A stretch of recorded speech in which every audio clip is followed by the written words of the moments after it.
Hello and welcome back to JK Bose foundation classes. My name is Tahir और आज के इस वीडियो में हम बात करेंगे class 10th JK Bose Urdu grammar portion के बारे में। और आपने अगर बोर्ड पे अभी देख रहे होंगे पीछे मेरे ग्रामर का जो ओब्वियसली ओवरव्यू है वो हमने बना रखा है, और ये आने वाली कुछ वीडियोस में हम ये सारा पोर्शन आपको एक्चुअली एक्सप्लेन करके बताएंगे। साथ साथ में इंग्लिश ग्रामर भी अपलोड हो रहा है और मैथ्स के वन शॉट वीडियोस भी आने वाले हैं। तो कोशिश करेंगे कि हिस्ट्री और फिज़िक्स को भी बहुत जल्दी वीकली बेस पे हम एक एक लेक्चर जो है अपलोड कर सकें, ताकि आपको ज़्यादा से ज़्यादा जो है चीज़ें जो है अच्छे से और बहुत सिंपल भाषा में समझाई जाए। और आज के इस वीडियो में हम बात करेंगे ग्रामर पोर्शन के बारे में, और ग्रामर उर्दू का है। पहले हम समझते हैं कि हमारे बेसिक सारे उर्दू ग्रामर में क्या चीज़ें हैं, क्लास 10th में क्या चीज़ें हमें मेंशन कर रखी हैं और हमें क्या क्या चीज़ें पढ़नी हैं, वो सारी चीज़ें हम करेंगे। ठीक है, तो चलिए शुरुआत करते हैं आपकी आज के इस वीडियो की। चैनल को सब्सक्राइब ज़रूर करें, क्योंकि बहुत सारे बच्चे जो हमें देखते हैं, ठीक है, 80% लोग हमें ऐसे देखते हैं जो कि हमारे सब्सक्राइबर्स नहीं हैं। 20% ही ऐसे लोग हैं जो हमारे सब्सक्राइबर्स हैं और हमें देखते हैं। सो उनका तो वैसे भी बहुत ज़्यादा थैंक्स है आप सब लोगों का, यहाँ तक पहुँचने के लिए जो सारा सफ़र लगा, जो सारी चीज़ें हुई, आप ही लोग थे सपोर्ट में। और हमेशा से आपकी पॉजिटिव कमेंट्स जब भी नीचे आती हैं तो it's just like boosts everything, जैसे बूस्ट हो जाता है इंसान जब भी कोई थैंक यू या नाइस कमेंट करता है, sir it help me a lot और समथिंग लाइक दैट। सो बहुत अच्छा लगता है। तो अपने कमेंट्स नीचे ज़रूर किया करें। कहीं से गलती हो जाती है या छोटी बहुत मिस्टेक्स वगैरह हो जाती हैं तो आप उनको रेक्टिफाई करें, मेंशन करें, क्योंकि आप ही हैं जो एक्चुअली इन चीज़ों को रेक्टिफाई कर सकते हैं, क्योंकि आप ही इन चीज़ों को डिटेल्ड देखते हैं। तो चलिए शुरुआत करते हैं आज के इस वीडियो की। हिस्सा ग्रामर जो आपके क्लास 10th उर्दू में पूछा जाता है, अभी तक तो फ़िलहाल सिलेबस यही है। अगर हो सकता है एग्ज़ाम के टाइम पे सिलेबस चेंज ना हो जाए, क्योंकि यहाँ भरोसा तो है नहीं कुछ, तो ये चांस है। अभी तक जो हमारे पास ग्रामर है उसमें है हमारे पास अल्फाज का जुमलों में इस्तेमाल करना ताकि तज़कीर व तानीस वाज़िया हो जाए, यानी कि मुज़क्कर व मोनस जो है, तज़कीर व तानीस का एक्चुअल मीनिंग क्या होता है? मुज़क्कर व मोनस। ठीक है, तो इससे आप डरना नहीं है, मुज़क्कर व मोनस। ठीक है, तो ये हमारा एक कॉन्सेप्ट है, एक टॉपिक है बेसिकली, ठीक है, जो कि हम आज की क्लास में क्लियर करेंगे। इस तरह से हमारे पास दूसरा टॉपिक है अल्फाज का जुमलों में इस्तेमाल करना ताकि वाहिद और जमा वाज़िया हो जाए। ऐसे अल्फाज उर्दू में आते हैं जिनको हम जब ग्रामेटिकली किसी सेंटेंस में यूज़ करते हैं तो उस टाइम पे वो ग्रामेटिकली वाहिद कहलाएगा या जमा कहलाएगा, वो अल्फाज इस्तेमाल करना।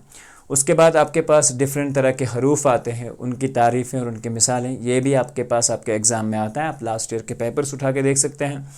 उसके बाद आता है आपके पास मुहावरत, तो उसके बाद तरकीब नहवी है, और दफ्तरी, निजी व कारोबारी खतूत, जिसे आप एक्चुअल में हम जिसे कहते हैं प्रोफेशनल लेटर्स। ठीक है, तो ये सारी चीज़ें जो हैं ये भी आने वाले वक्त में। और उसके बाद मज़मून है। मज़मून में हम बहुत सारे जो लास्ट के लगभग 4 या 5 साल के मज़मून जो आए हैं उनका एक एक्सट्रैक्ट PDF और एक शार्टर फॉर्मेट में आपको बना के देंगे, जितना आपके एग्ज़ाम में रिक्वायर होता है, ताकि आपको ये सारी चीज़ें अच्छे से समझ आ जाए।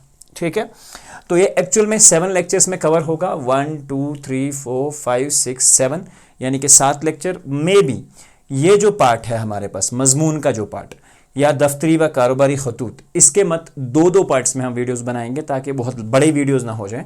May be it's again a may be situation. ठीक है, तो चैनल पर बने रहें, ये आपको आने वाले दिनों में सारी चीज़ें आप तक पहुंचेंगी। सारे जो है चीज़ें तैयार हो रही हैं और हम कोशिश करेंगे कि आप तक ये टाइमली और एग्ज़ाम से पहले जो है पहुँच जाए। तो चलिए, पहला टॉपिक जो है हमारा, अल्फाज को इस तरह से इस्तेमाल करें, यानी कि वर्ड को इस तरह से इस्तेमाल करें ताकि उसमें पता चले कि ये वर्ड जो है ये वर्ड जो है ये मुज़क्कर है या मोनस है। ठीक है, हो सकता है आपके एग्ज़ाम में कुछ इस तरह से भी आ जाए कि वर्ड को इस तरह इस्तेमाल करें कि उसका मुज़क्कर व मोनस होना, ठीक है, वाज़े हो जाए। ठीक है, या अगर तज़कीर व तानीस आता है तो वैसे भी मुज़क्कर या मोनस हमें लिखना है। सपोज आपने यहाँ पे पहला वर्ड जो है वो देखा है, वर्ड क्या है? उस्ताद। ठीक है, वर्ड है उस्ताद। देखो, वर्ड उस्ताद जो है ये मुज़क्कर के लिए इस्तेमाल होता है, यानी कि मेल टीचर्स के लिए इस्तेमाल होता है। अगर हम फीमेल की बात करें, वहाँ वर्ड यूज होता है उस्तानी, हो सकता है वर्ड आ जाए उस्तानी, तो उस्तान ही जैसे मैं वर्ड पढ़ाऊंगा, जैसे मैं आपको लिखूंगा, तो सबसे पहले आपको एग्जाम में कैसे लिखना है, वर्ड उस्ताद जो है ये एक मुज़क्कर वर्ड है, ठीक है, मुज़क्कर अल्फाज है या मुज़क्कर वर्ड है, तो ये लिखा आपने, उसके बाद इसके बाद बनाएंगे आप इसके बाद इसका जुमला, ठीक है। हम लिखेंगे बहुत सिंपल तरीके से उस्ताद, ठीक है, उस्ताद पढ़ा रहा है, उस्ताद पढ़ा रहा है, या आप इस तरह से है लिखेंगे, ठीक है, उस्ताद पढ़ा रहा है। अगर यहाँ पे वर्ड होता उस्तानी तो यहाँ पे क्या हो जाता, मोनस, और यहाँ पे होता उस्तानी पढ़ा रही है।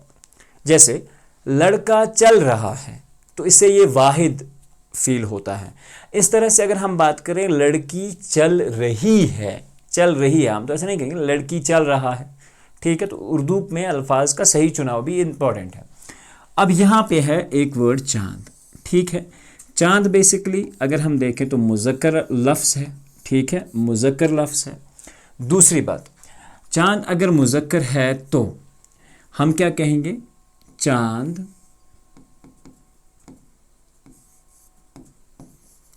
चमक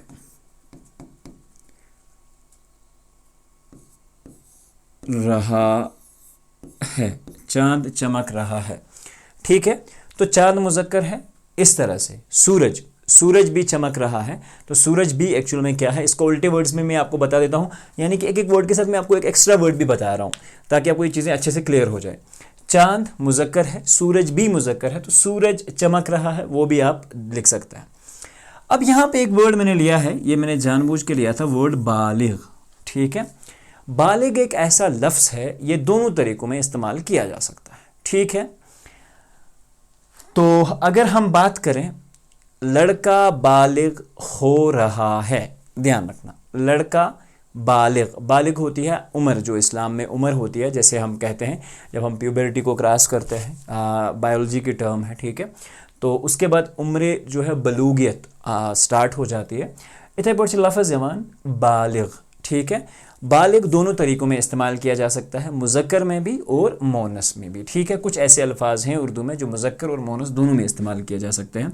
इतने पर मैं दोनों में आपको दोनों का दिखा के देता हूँ। बालिग को अगर हम मुज़क्कर के तौर इस्तेमाल करें, ठीक है, बालिग को अगर हम मुज़क्कर के तौर इस्तेमाल करें, ठीक है, अहमद बालिग, ठीक है,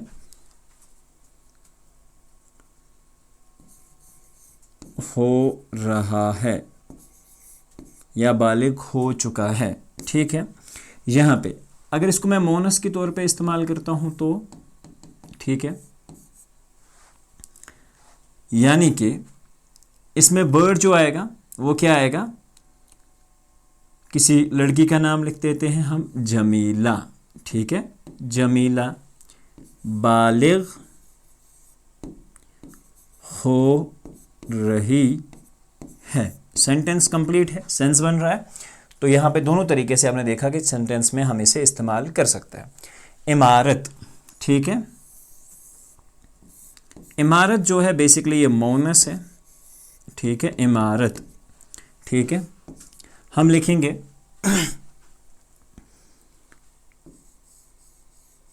चीन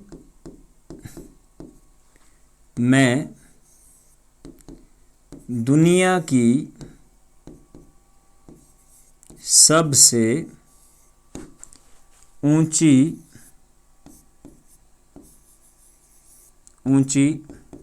इमारत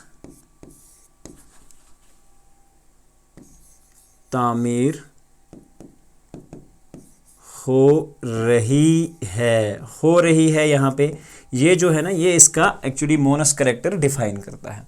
यानी कि अगर मैं यहाँ लिखता चीन में दुनिया की सबसे बड़ी ऊंची इमारत तामीर हो रहा है, तो यह सेंटेंस सेंसलेस हो जाता। तो यहाँ पे एक्चुअली क्या है, चीन में दुनिया की सबसे ऊंची या सबसे बड़ी आप कह सकते हैं इमारत तामीर हो रही है, गास, ठीक है। अब गास को हमें इस तरह इस्तेमाल करना है कि गास, गास बेसिकली मोनस है, ठीक है, गास जो लफ्ज़ है ये मोनस है, ठीक है। तो इसे मैं ऐसा लिखता हूँ, हमारी ज़मीन में घास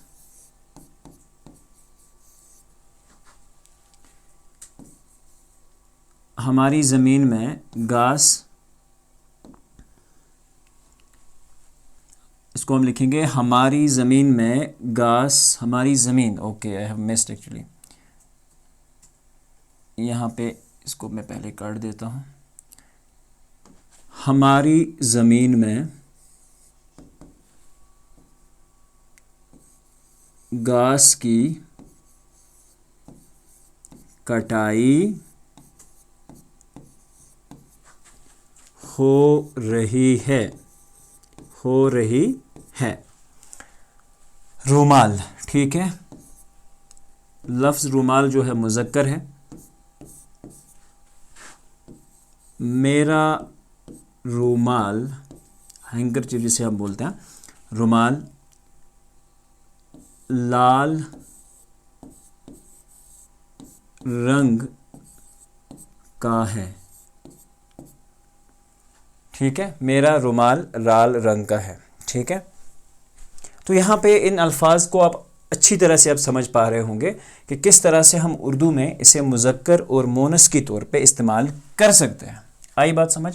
कुछ और अल्फाज ले लेते हैं। पानी, ठीक है, तो यहाँ पे अगर हम इस्तेमाल करें, पानी जो है ये मुज़क्कर है, ठीक है, पानी मुज़क्कर लफ्ज़ है। दरिया में पानी बह रहा है, ठीक है। बंदर, बंदर आपको पता है मुज़क्कर है, इसका उल्टा जो आता है बंदरिया, ठीक है, वो मोनस आती है। बंदर दरख्त पर बैठा है, ठीक है, बंदर दरख्त पर बैठा है। बिल्ली, बिल्ली जो है ये लफ्ज़ जो है मौनस है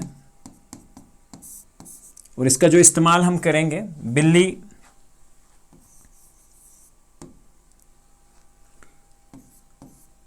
दूध पी रही है, ठीक है। बच्चा, बच्चा लफ्ज़ जो है ये मुज़क्कर है। बहुत सिंपल सेंटेंसेस बना रहा हूं मैं। बच्चा रो रहा है, अगर आपको बच्चे का रोना पसंद नहीं तो आप लिख सकते हो बच्चा हंस रहा है, ठीक है। घोड़ा, यहां पे हम लिखेंगे घोड़ा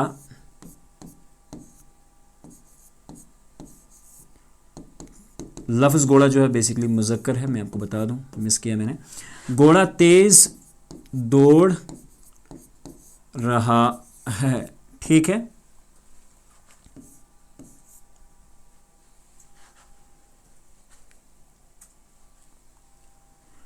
ऊंट लफ्ज़ जो है मुज़क्कर है, इसका मोनस होता है ऊंटनी, ठीक है। ऊंट पानी पी रहा है, ठीक है। तो ये होता है कुछ अल्फाज का तज़कीर व तानीस, यानी कि जुमलों में इस तरह से इस्तेमाल हो जाए कि वो उनका मुज़क्कर और मोनस होना वाज़िया हो जाए, क्लियर हो जाए कि ये लफ्ज़ जो है ये मुज़क्कर है या मोनस है। तो यहाँ पे होता है एक पार्ट ख़त्म, ठीक है। आज के वीडियो में हम बेसिकली 2 टॉपिक्स क्लियर करेंगे, ना कि एक। दोनों टॉपिक्स को आज ही कवर अप करते हैं ताकि आपको एक वीडियो में अच्छी खासी इन्फॉर्मेशन मिल जाए। यहाँ पे अब देखो, अल्फाज का जुमलों में इस्तेमाल करें ताकि वाहिद और जमा जो है वो वाज़िया हो जाए। देखो, सबसे पहले हक, ठीक है, ये जो वर्ड है ना हक, इसका जो जमा आता है सुच अमा हकूक। आई बात समझ, क्या आ जाता है? हकूक, ये आता है इसका जमा। लेकिन हक मुझे पता है कि एक्चुअल में वाहिद है, ठीक है। हक जो है ये वाहिद लफ्ज़ है, ठीक है। अब इसे जुमले में इस्तेमाल करना है ताकि इसका वाहिद होना वाज़े हो जाए, ठीक है। तो हम क्या किस तरह से इस्तेमाल करेंगे इसे, ठीक है।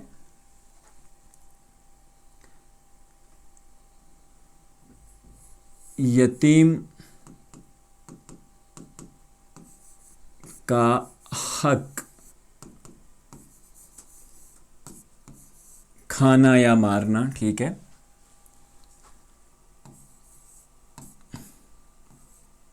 गुनाहे अजीम है, ठीक है, गुनाहे अजीम है, ये नुक्ता है, इसको ध्यान रखोगे। तो यहाँ पे क्या है, हक वाहिद है, यतीम का हक खाना गुनाहे अजीम है। तो यतीम का से डिफाइन होता है कि ये वाहिद है। अगर हकूक की हम बात करते हैं तो मैं लिखता यतीमों के हकूक खाने गुनाहे अजीम हैं। तो यहाँ से ये सेंटेंस इसके वाहिद होने का वाजिया इंफॉर्मेशन जो है वो देता है, ठीक है। कानून वाहिद लफ्ज़ है, फिर से बता दूं, इसका जमा जो आता है वो आता है कवानीन, ठीक है, कवानीन इसका वाहिद। ये सॉरी मैं यहाँ पे साथ साथ में लिखता हूँ ताकि दूसरे लफ्ज़ का जो जमा है वो है कवानीन। क्या है, कवानीन। हाँ, हमारे मुल्क का कानून, ठीक है, कानून, ठीक है, हमारे मुल्क का कानून बहुत अच्छा है, ठीक है। तो या अगर मैं इसको कवानीन में लिखता, हमारे मुल्क में मुख्तलिफ़ किस्म के कवानीन हैं, ठीक है। तो मुख्तलिफ़ किस्म के कवानीन है में इस्तेमाल हो जाता जब मैं इसे एक्चुअली प्लूरल फॉर्म में यूज़ करता या जमा की फॉर्म में यूज़ करता।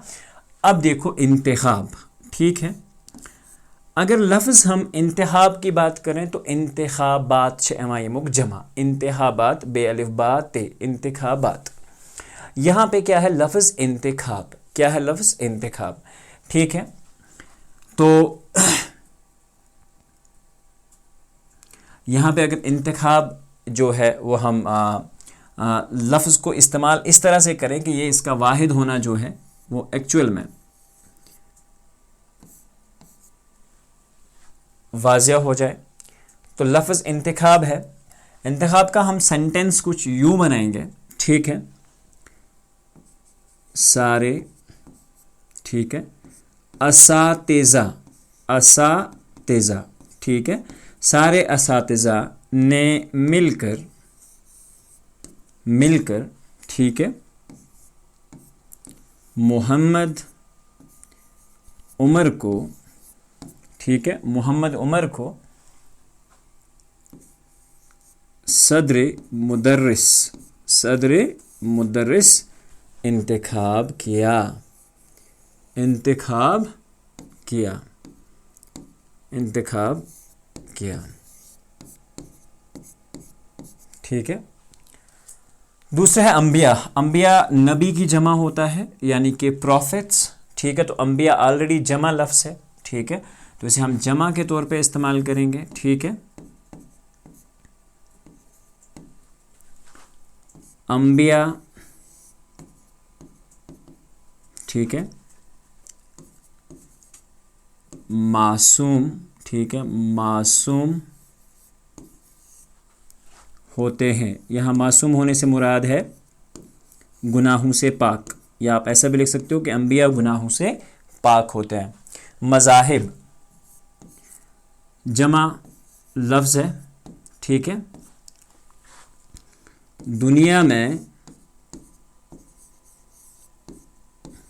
मुख्तलिफ, ठीक है, मज़ाहिब मौजूद हैं, ठीक है, और हमें हर एक मज़हब की कदर करनी चाहिए, ठीक है, किसी को कम या बड़ा बिल्कुल भी नहीं समझना चाहिए। ये एक मैसेज है मेरी तरफ से सबके लिए। नुकसान, नुकसान का जमा होता है नुकसानात, नुकसान का जमा होता है नुकसानात, ठीक है। नुकसान एक्चुअली में क्या है, यहाँ पे वाहिद लफ्ज़ है, ठीक है, आई बात समझ। नुकसान जमा जो है, नुकसान बेसिकली वाहिद लफ्ज़ है और इसका जमा जो है वो आता है नुकसानात, ठीक है।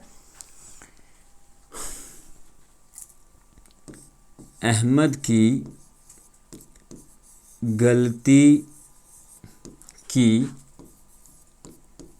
वजह से हमें बड़ा नुकसान उठाना पड़ा, नुकसान उठाना पड़ा। ठीक है, यहाँ पे हो जाते हैं कुछ अल्फाज जो है जिन्हें हम वाहिद और जमा के तौर पे इस्तेमाल कर रहे थे कंप्लीट। आप स्क्रीनशॉट भी ले सकते हैं।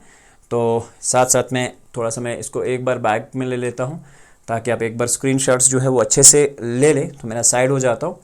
तो इस तरह से आप वीडियो को रोक के यहाँ पे स्क्रीनशॉट ले सकते हैं। अब मैं दूसरी टर्न करता हूँ और ये तज़किर व तानीस वाला पार्ट है, आप इसका स्क्रीनशॉट ले सकते हैं। और इसके बाद हमने किया था ये वाला पार्ट, ठीक है, तो आप इसका भी स्क्रीनशॉट जो है ईज़िली ले सकते हैं। ये तज़किर व तानीस वाला है, ये फिर से जुमलों वाला है, और ये वाला। अब देखो यहाँ पे लफ्ज़ इस्तेमाल हो रहा है औराक। औराक होता है वर्क की जमा, पेज। ठीक है, औराक जो है ये लफ्ज़ जमा के तौर पे इस्तेमाल हो रहा है। ठीक है, अब हमें एक्चुअली इसके ऊपर एक सेंटेंस बनाना है जो इसके जमा होने को वाज़िह करे। ठीक है, अब क्या है जमा? मेरी किताब में, मेरी किताब में बहुत सारे, मेरी किताब में बहुत सारे औराक मौजूद हैं। ठीक है, उसके बाद बेगम। ठीक है, बेगम जो लफ्ज़ है ये वाहिद है। ठीक है, तो एक्चुअल में अगर हम देखें इसका जमा जो आता है बेगमात। ठीक है, बेगम अक्सर व बेशतर उसके लिए इस्तेमाल किया जाता है उस औरत के लिए जो शादीशुदा हो। ठीक है, मेरी बेगम, ठीक है, मेरी बेगम एक अच्छी औरत है। ठीक है, यानी कि यहाँ पे भी मैंने क्या इस्तेमाल किया? एक। ठीक है, नहीं तो हम लिखते, अगर बेगमात लफ्ज़ होता तो मैं इसे क्या लिखता? ठीक है, शादीशुदा औरतों को बेगमात कहा जाता है, ऐसे बना देते। फसादात, फसाद की जमा यानी कि फितने। ठीक है, तो ये एक्चुअली वर्ड जो है जमा है। ठीक है, फसाद की जमा। ठीक है, आजकल के दौर में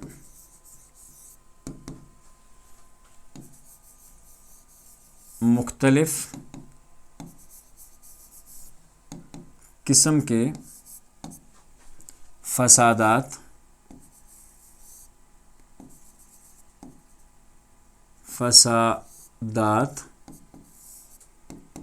अलिफ और ते दात रोनमा हो रहे हैं। ठीक है, अवाम। ठीक है, लफ्ज़ अवाम एक्चुअल में जमा के तौर पे इस्तेमाल होता है और इसका वाहिद आम होता है। ठीक है, इसका वाहिद बेसिकली आम होता है। तो आम,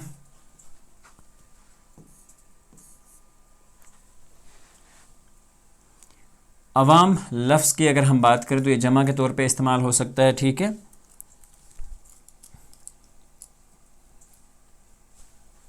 हमारे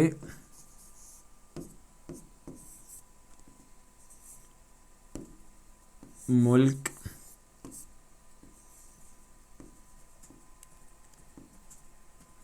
की अवाम। ठीक है, अवाम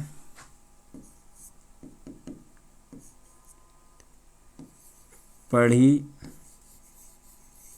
लिखी अवाम है। ठीक है, यहाँ पे तारीख। ठीक है, आज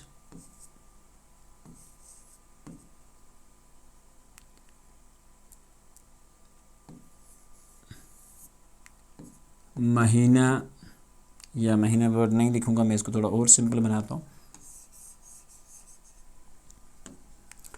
आज ये वाहिद लफ्ज़ है, आज साल की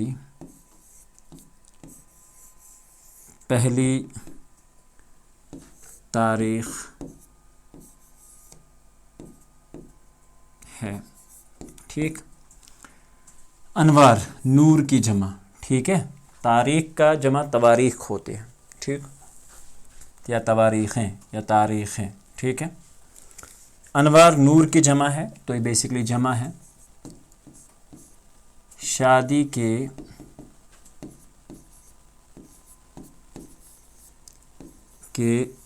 मौके पर, शादी के मौके पर घरों को अनवार या मुख्तलिफ अनवार से सजाया जाता है। ठीक है, मुख्तलिफ अनवार से सजाया जाता है। ठीक है, तो यहाँ बेसिकली हमारा आज का ये लेक्चर जो है वो ख़त्म होता है। इसका बेसिकली आप स्क्रीनशॉट ले सकते हैं। ठीक है, और जहाँ कहीं भी आपको किसी भी प्रकार का कोई भी डाउट लगता है या कोई भी चीज़ समझ नहीं आती है तो प्लीज़ आप कमेंट बॉक्स में लिख सकते हैं। अगर कोई भी हमें मिस्टेक लगता है या कोई भी चीज़ जो आपको समझ नहीं आई है तो हम डेफिनेटली आपको रिप्लाई करेंगे और उसका आंसर आपको ज़रूर बताएंगे। हम कोशिश करते हैं कि हमारी जो कोशिश है उसमें आप कामयाब रहते हैं, हम कामयाब रहते हैं, आपको चीज़ें अच्छे से पहुंच पाती हैं। तो आप इजीली देख सकते हैं कि अब जो हमारा नेक्स्ट टॉपिक रहेगा। ठीक है, देखो आज हमने ये दोनों टॉपिक मुकम्मल तौर पे कंप्लीट किए, ये वाला और ये टॉपिक। अब बचा नेक्स्ट टॉपिक हमारा आएगा ख़रूफ़ की तारीफ़ें और मिसालें, उसके बाद आएगा मुहावरात, उसके बाद तरकीब नहवी और फिर ख़तूत और फिर मज़ामीन। ठीक है, तो ये सारे भी आने वाले वीडियोस में कवर अप हो जाएंगे। तो जुड़े रहिए चैनल पे, सब्सक्राइब करिए, बेल आइकन को ज़रूर प्रेस करिए और अपने दोस्तों में ज़रूर शेयर करिए। जब तक के लिए हम नए वीडियो में मिलते हैं, तब तक के लिए अल्लाह हाफ़िज़ होने के बाद।